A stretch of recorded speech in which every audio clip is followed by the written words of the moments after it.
Welcome to Scandalcast. In this video, I want to comment on the portrayal of one particular character, Sunny Balwani, in Hulu's miniseries The Dropout.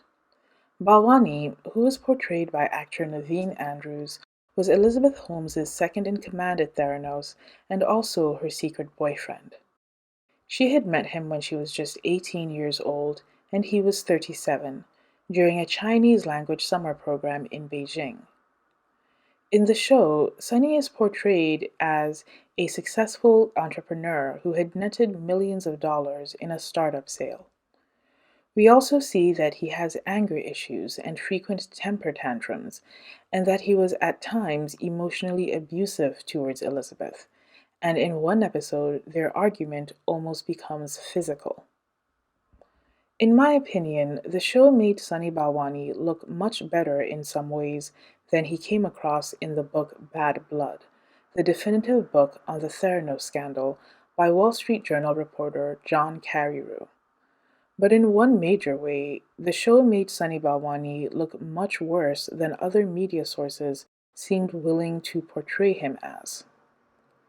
The book Bad Blood made Sunny appear to be a man of diminutive stature who was brash, bullying, endlessly boastful about his wealth and accomplishments, nowhere near the competent businessman he thought he was, and oblivious to the fact that he was the object of mockery to those around him at Theranos. The show communicated Sunny's temper tantrums and showed a few flashes of his wealth, like his cars, but that was it. It didn't communicate the rest.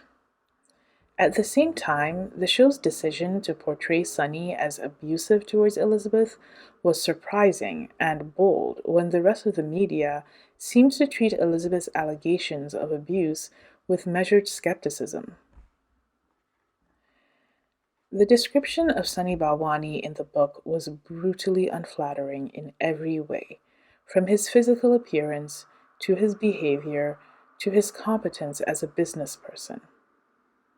He was described as a man of diminutive stature who bullied and terrorized Theranos employees. At 5'5", he was a couple of inches shorter than his girlfriend Elizabeth, who was 5'7". Sunny reportedly also dressed more like he was going to a nightclub than he was going to work, in designer Gucci loafers, always wearing a gold chain around his neck, and always having his top 3 buttons undone and his chest hair spilling out. He reportedly reeked of cologne. To quote the book, the way Sunny dressed was meant to telegraph affluence, though not necessarily taste. Some people just couldn't understand what Elizabeth saw in Sunny. A cutting line in the book described how one of Elizabeth's sorority sisters, quote, didn't understand what her friend saw in this man, who was nearly 2 decades older than she was and lacking in the most basic grace and manners, unquote. Another big point in the book was that Sunny was nowhere near a competent, experienced business guru, despite his financial success. Sunny was a software programmer with early work experience at Microsoft and Lotus. In the 1990s, he joined a software startup called CommerceBid, which designed software that allowed companies to bid against each other in online auctions.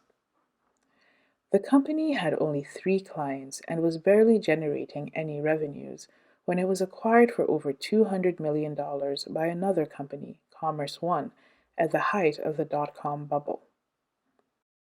Balwani, who was the president and CTO, pocketed $40 million in the sale. But the dot-com bubble soon burst, and just 6 months later, Commerce One filed for bankruptcy.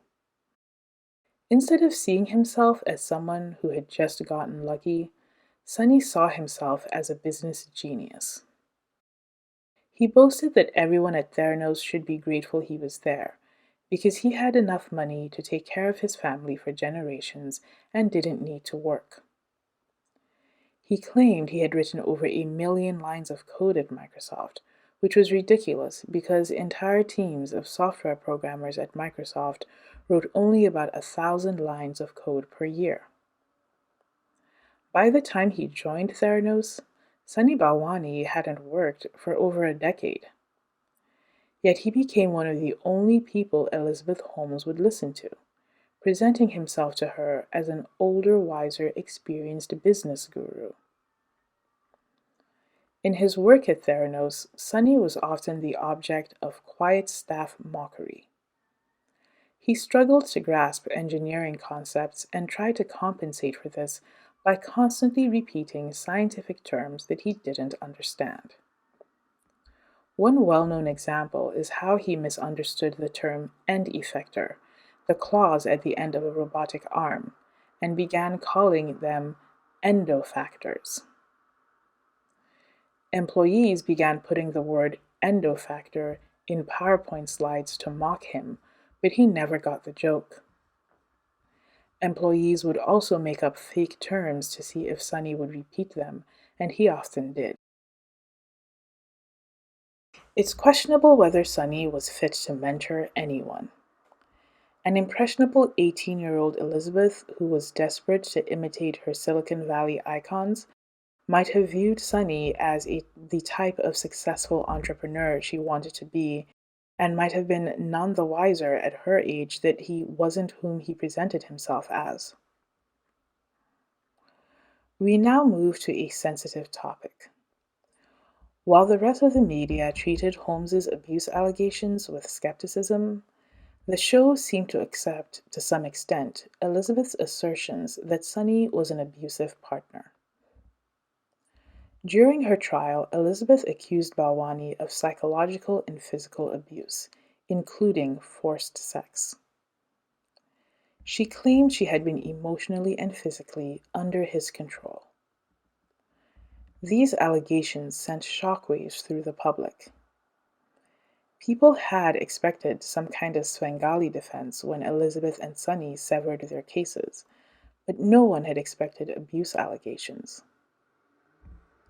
In September 2020, about a year before the trial, it was revealed that Holmes's defense had contacted a psychologist called Mindy Mechanic, who specialized in post-traumatic disorder as a result of violence or victimization, especially violence against women.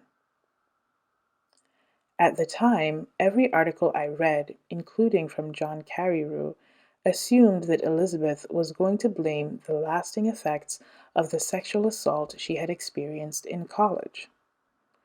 No one brought up Sunny Balwani. No one seemed to even suspect that the abuse allegations could possibly be against him. So when the allegations dropped, they were a bombshell. The episode of the Dropout podcast that covered the allegations was literally entitled Bombshell. In interviews before the allegations, Sunny's lawyer refused to say a bad word about Elizabeth and insisted that Theranos had merely been a business failure, not a fraud. According to the Dropout podcast creator Rebecca Jarvis, who interviewed Sunny's lawyer before the allegations were made public, the lawyer made it clear that they wouldn't throw Elizabeth under the bus. It really seemed like Sunny's defense team hadn't seen the abuse allegations coming, or at least they had very convincingly acted like they didn't see them coming. It was clear that Elizabeth herself would be the only witness providing evidence of this abuse. She presented a few disturbing pieces of evidence at her trial, including a note which she claimed had been written after Sunny had forced himself on her sexually, in which she wrote, "Don't enjoy literally anything about it, or who I am if I did it. Hurt so much. So much. Can't focus on anything except why. Why hurting myself? Can't even move, let alone do sit-ups or actually sit up. Lying swollen, literally."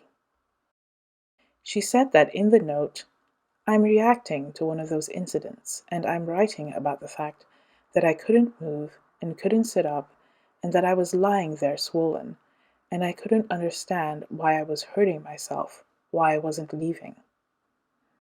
In another note Balwani had written to her, He told her she was like a monkey trying to fly a spaceship. A lot of the remaining evidence were messages and notes that she claimed were evidence that Sunny tried to control her life. Texts like telling her to stop using her giddy voice and to stop using the word awesome. The prosecution did not attempt to challenge Elizabeth's abuse claims, probably because they didn't want to appear to be victim blaming. Instead, they tried to counter her allegations that she was under Sunny's emotional and physical control. They mostly pointed to texts showing that he would often advise her not to do something, like not make so many media appearances, and that she would do them anyway. In fact, their emails and texts make Sunny seem like he was the more cautionary one about the scam they were running, warning her about being so public when they didn't yet have a working prototype. But Elizabeth didn't seem to care. Witnesses also testified that Balwani deferred to Holmes and that Holmes did most of the talking. General James Mattis testified that Holmes was in charge at Theranos. The prosecution also revealed that Elizabeth had cheated on Sunny with another man during their relationship. Victims of domestic violence and psychological abuse often do not have the emotional wherewithal to cheat. The Dropout podcast also interviewed the real former Walgreens consultant Kevin Hunter, who was portrayed by Rich Sommer on The Dropout after the abuse allegations were revealed. Asked whether Elizabeth seemed to be under Sunny's control, Hunter replied that Elizabeth was clearly in charge and that Sunny was a distant second. He claimed that Elizabeth ran the meetings, came up with plans and strategy, and Sunny rarely participated unless it had something to do with IT. Currently, during Sunny's trial, the defense is bringing in witnesses from companies that Theranos had worked with to testify that Sunny was hardly in charge, such as one executive at Schering Plough who testified that she had never even met Sunny and didn't even know who he was. In a Law and Order ripped from the headlines episode that was clearly inspired by the Theranos scandal, which aired in the first week of The Dropout, a female CEO murders her COO, who is also her fiancé, because he was going to whistleblow that the company's tech didn't work. The CEO claims that she murdered her fiancé because he was abusive towards her, an allegation that everyone who knows them feels is really unlikely. In that episode, the lawyers, aware that they must tread carefully in the Me Too era, ultimately and conveniently find concrete proof that the female CEO was lying about the abuse. The show was, of course, just a fictional show, but the interpretation that the CEO was lying about abuse in an attempt to avoid responsibility for a crime matched what I felt the media's mood was in response to Elizabeth Holmes's claims at the time. It was surprising that the Hulu show took a very different tack, portraying Sunny as abusive towards Elizabeth, but only to some extent, not to the extent she described. In one scene, Sunny tells Elizabeth she looks like crap and tries to force her to drink green juice. The argument turns very physical, and Elizabeth sobs in the bathroom afterwards. In another disturbing scene, Sunny snaps at Elizabeth in front of employees and in front of her brother. Her brother angrily demands that Sunny not speak to his sister that way. Then Elizabeth disturbingly snapped at her brother to not speak to Sunny that way, then privately apologizes to Sunny for making him mad, which is extremely disturbing domestic abuse victim type of behavior. Given how many employees claim they never saw Sunny being abusive towards Elizabeth, this scene seemed unrealistic, but I might be missing some information. It's one thing to portray him as having been abusive towards her in private, which no one could know, but if employees at work are claiming that they never saw it at work, then portraying it in this way was an interesting choice. None of this means to detract from the fact that Sunny is a criminal who deserves to be in prison. He directly participated in running a criminal enterprise. He was fully in on the scam, and he was not a good person. He wasn't controlling Elizabeth Holmes, but this doesn't mean that he wasn't privately abusive towards Elizabeth. This brings me to the end of my commentary about Sunny Balwani's portrayal in The Dropout. Thank you for watching, and please like and subscribe for more videos like this one.